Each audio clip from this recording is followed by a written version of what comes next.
His actual handle is a slightly expletive-ridden deep value, Bailey, and what does it seem to show?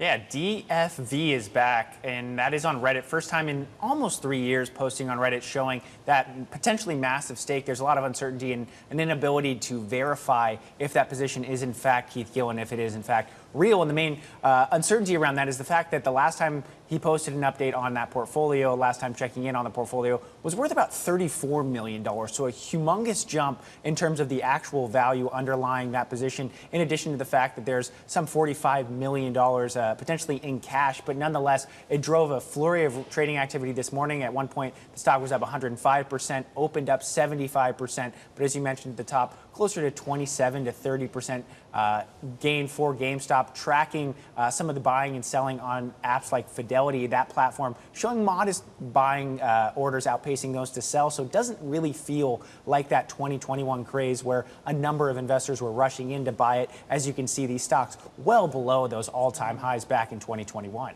I'm looking at the biggest holders. That's the joy of the Bloomberg terminal. You can see who the biggest holders of a name like GameStop. And of course, it's RC Ventures, Ryan Cohen, who've made his name in becoming the GameStop leader de facto with chairmanship and the like. But we've got Vanguard, BlackRock, State Street.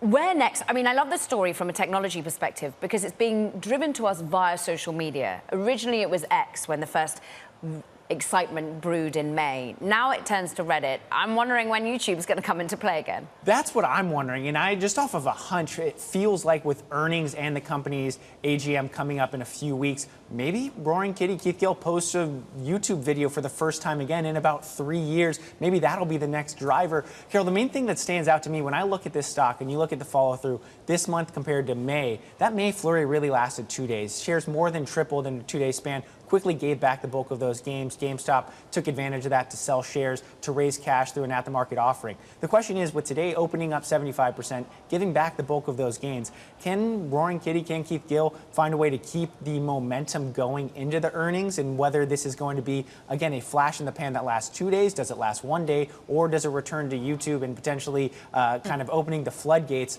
bring back a number of those retail investors, just given how different the underlying dynamics are for the company, for short sellers, and for the world as a whole now compared to where it was at in early 2021.